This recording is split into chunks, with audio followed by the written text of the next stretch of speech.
there is one place in Ukraine which is known to almost everyone in the world. You can find numerous media releases, documentaries, even songs or video games. This place is Chernobyl. Dear ladies and gentlemen, let me share you the story, Alienation Zone, Wildlife's Paradise, which will reflect my personal view about what is going on in that enigmatic place nowadays. I'm doing research in Chernobyl. More specifically, I'm studying how flora is adapting to contaminated environment. The project started about 6 years ago.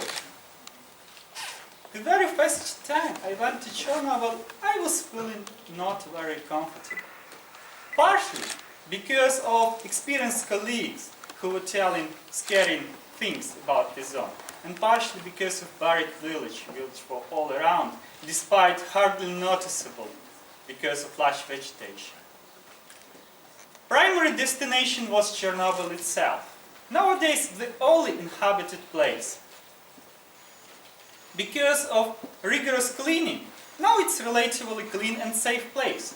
Therefore, we established our counterpost in this area.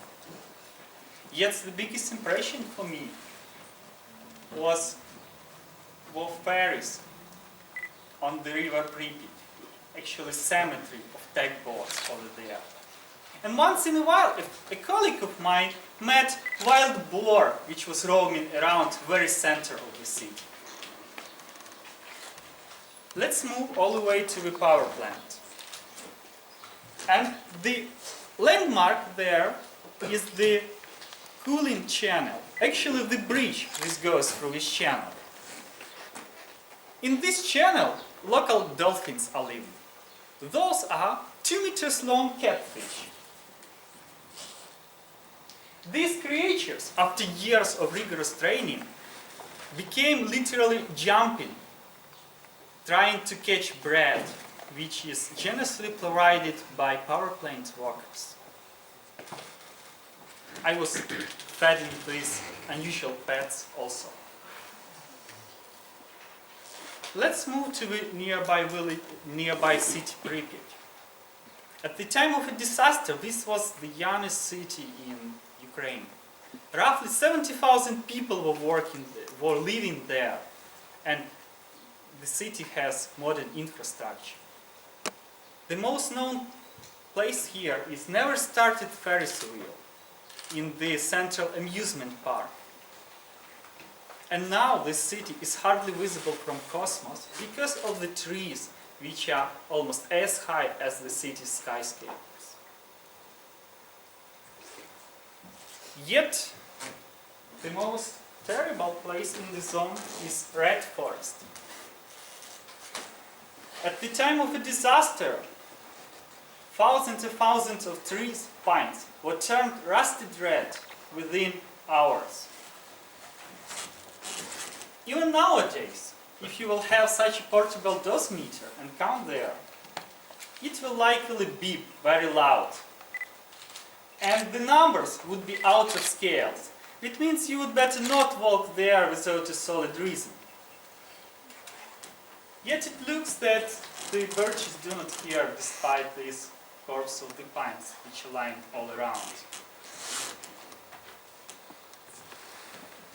Then working in the zone, good idea is to protect yourself at least a little bit. Do you remember the joke I told you that experienced colleagues made on me in the very beginning? A few years later I made my revenge. Then the collaborator of us came to visit the site.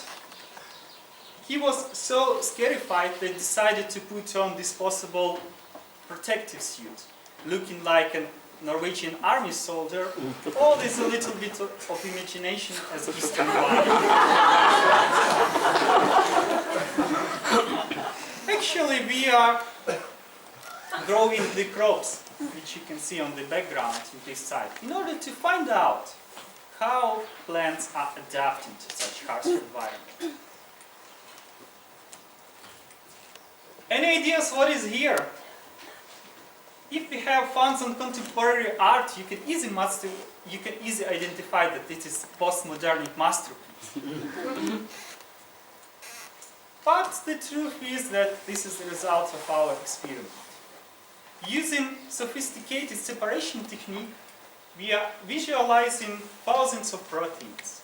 This allows us to find out which molecular pathways are involved in the adaptation process and thus enabling generative theories about how plants are adapting to ionizing radiation.